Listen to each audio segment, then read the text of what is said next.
What 1984 actually predicted and got right, George Orwell finished writing 1984 while dying of tuberculosis on a remote Scottish island.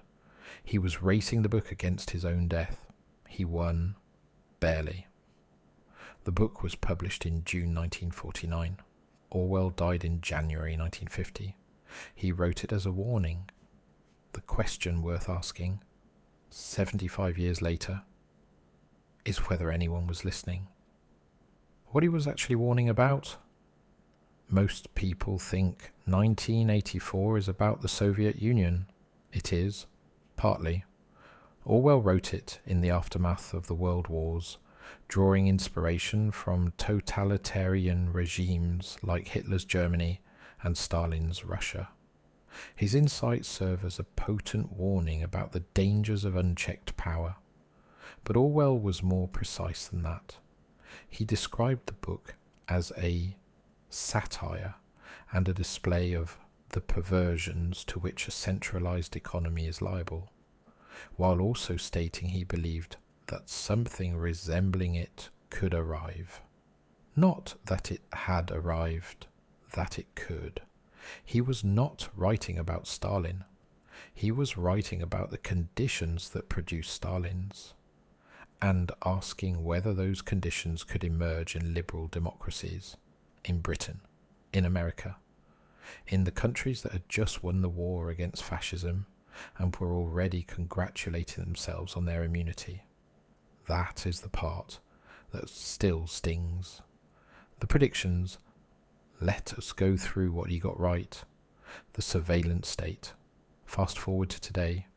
Surveillance technology tracks us across cities and phones. Biometric data is harvested without consent, and dissent is criminalized in many regimes. In Orwell's novel, it was telescreens. Mandatory, two-way, inescapable.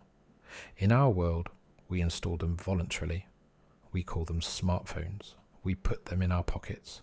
We carry Big Brother everywhere we go and pay a monthly subscription for the privilege. The manipulation of language. Orwell invented the concept of newspeak, a language engineered to make certain thoughts literally unthinkable by removing the words needed to express them. The concepts of Big Brother, doublethink, thought crime, unperson, memory hole, and newspeak have become common phrases for denoting totalitarian authority. We use his invented words to describe our real world. That should give us pause. The rewriting of history. In 1984, the Ministry of Truth exists to constantly update the past to match the present needs of the party. In Russia, during the ongoing Ukraine conflict, state-controlled media presents an alternate reality to citizens. Social media platforms are restricted, independent news outlets are silenced, and a single narrative prevails. Exactly as Orwell's Ministry of Truth operated, and perhaps most chillingly, the willing compliance of the population.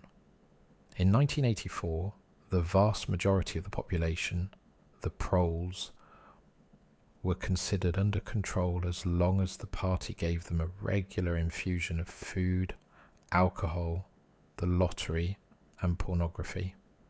Orwell was borrowing from the Roman satirist Juvenal, who complained about bread and circuses 2,000 years ago.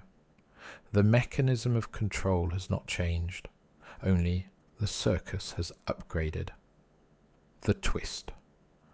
Here is where it gets genuinely interesting. One scholar argues that we have feared Big Brother so much it left us vulnerable to something Orwell never imagined, what she calls Big Other. Not an intimate totalitarian state that uses murder and terror, but impersonal digital systems trained to monitor and shape our actions remotely, unimpeded by law. Instrumentarian power does not want to break us. It simply wants to automate us. Orwell imagined a boot stamping on a human face forever. What we actually got was an algorithm deciding what you see next. nudging you, shaping you, selling your attention to the highest bidder, so Orwell, without ever asking your permission, and without ever quite crossing a line you could point to and say, there, that is where it happened. The surveillance capitalism of Silicon Valley is not 1984. It is something Orwell didn't have the vocabulary for, which is, in its own way, rather Orwellian. Orwell repeatedly delayed crucial medical care to complete 1984. Half a year after his novel's debut, he was dead. He gave everything to finish the warning. He forfeited his life to deliver it. The question he would ask us, if he could, is not, has Big Brother arrived? It is something simpler and more uncomfortable. Are you paying attention, or have they already given you enough bread and circus to stop you asking? Subscribe to The Margin Notes. New documentary every week.